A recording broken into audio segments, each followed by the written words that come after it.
they're very sturdy, these. Very sturdy, yeah.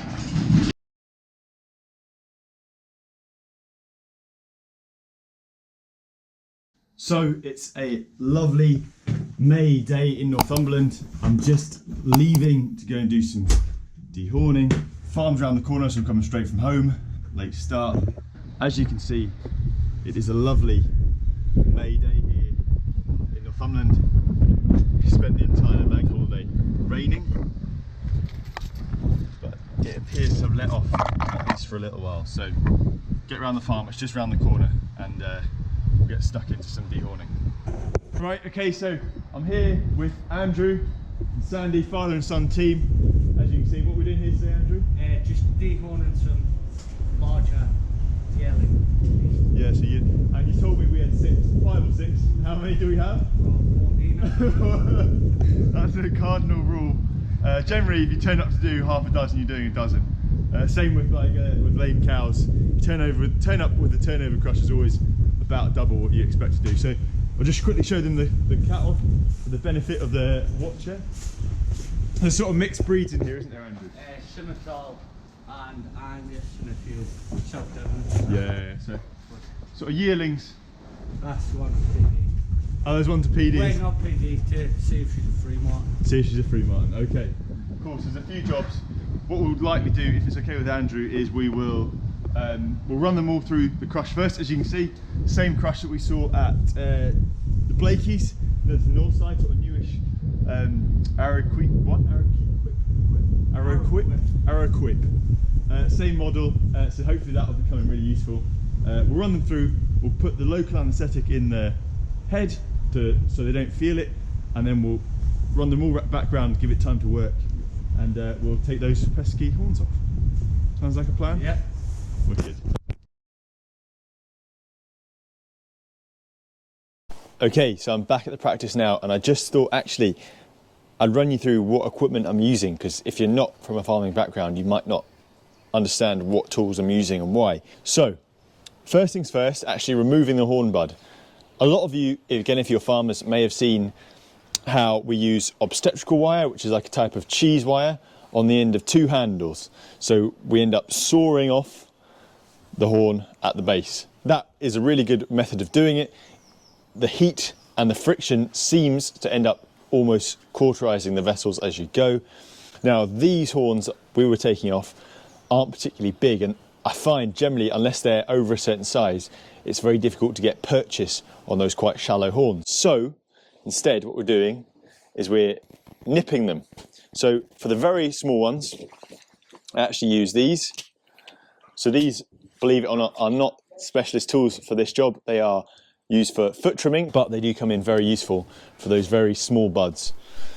And for anything medium-sized, I've got these very medieval looking, what I call chompers. So you can see how they work. 2 handles to give you a bit of leverage. You've got the blade there, and it cuts through, and you can see, hopefully, the scoop, and you should be using the scoop side facing you. So it should be the concave side facing you, like that. Not like this. I shouldn't be doing it like this.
So that's them all blocked.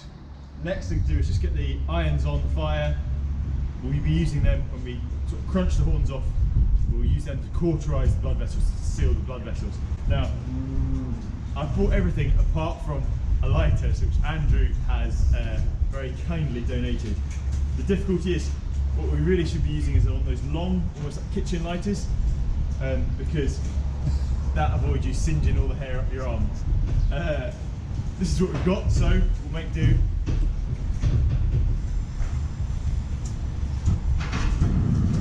you go, that's nice and safe.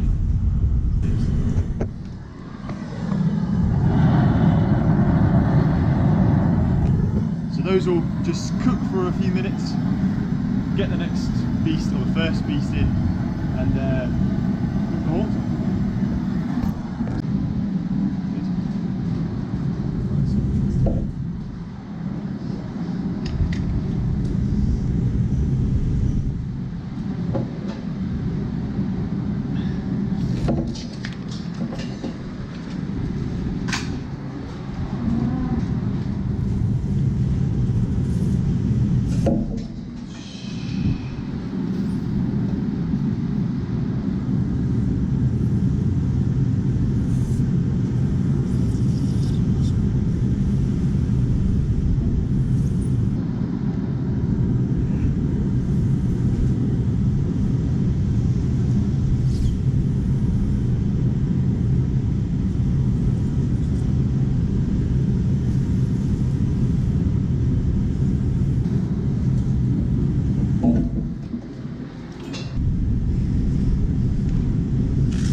This hot iron cautery is just aiming to singe all the blood vessels so they don't keep bleeding.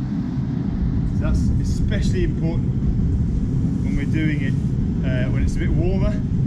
It's not very warm at the minute, is it, Andrew? No, very cold. But when it's warmer, there's flies about, and they'll pose quite an issue. So if the flies are attracted to the blood, the flies may then bother the cattle and or lay their eggs.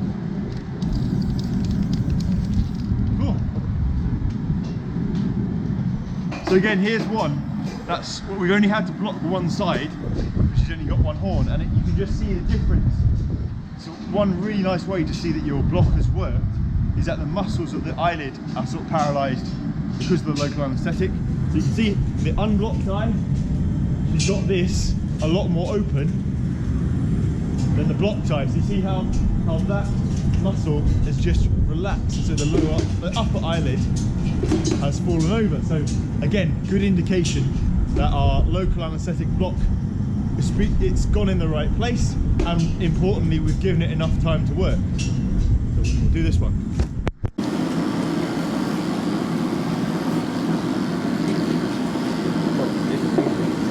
Nah, but you never know.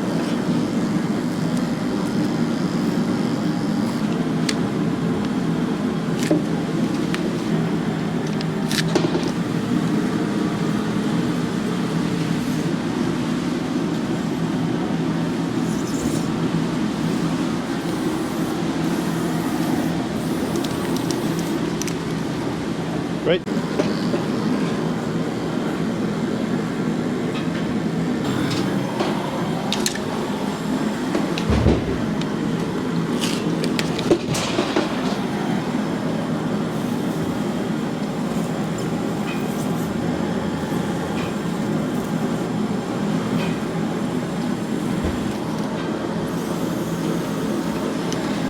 So that is us. That's the 14 or so that we said we'd do.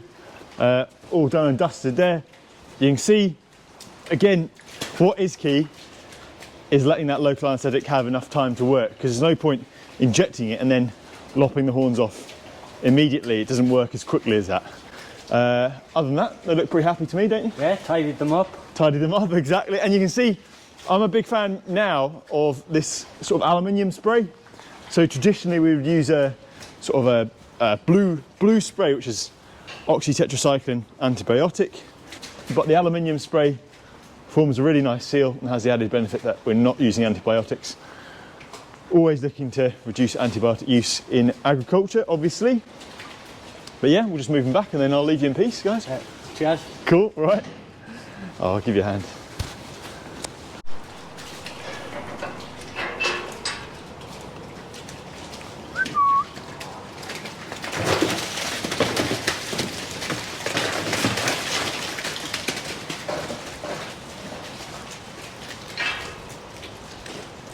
Easy as that, cattle move themselves.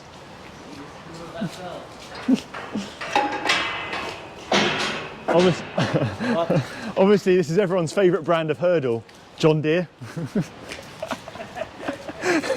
I've got no idea about tractors.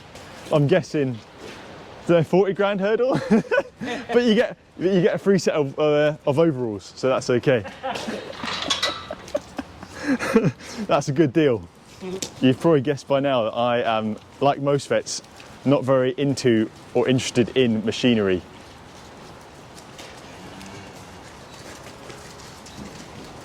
You can probably guess that by the state of my truck most days. So yeah, we came to do 6. We've done 14, which is absolutely fine. But what I would say, if you're a vet, always, especially a young vet, always give yourself plenty of time for these calls, because you never know what extras you might end up doing while you're there.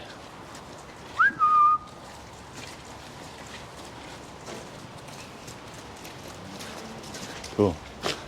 As you can see, it's been pretty wet over the bank holiday weekend. That's how it happens here in Britain. There's a state holiday and the heavens open. That's sort of the rule.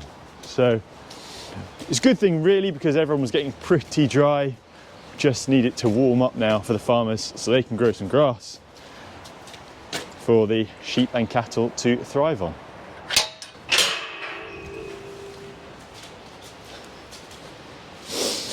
Now this, I'd be really interested to know, just in case there are any other vets watching, is these obviously stay very, very, very hot for a reasonable length of time. I always try and pack in as many jobs and have a good chat before I put these back in the car, but I have melted through several buckets by putting these in the back of the car, driving back to the practice while they're still hot. So if anyone knows any tricks or tips for getting these cool or something to put them in before you get back in the car so they don't melt everything, I'd be all ears. I have in the past put these in cold water. Apparently you're not meant to do that because that can crack them. So yeah, any tips or tricks, be very interested.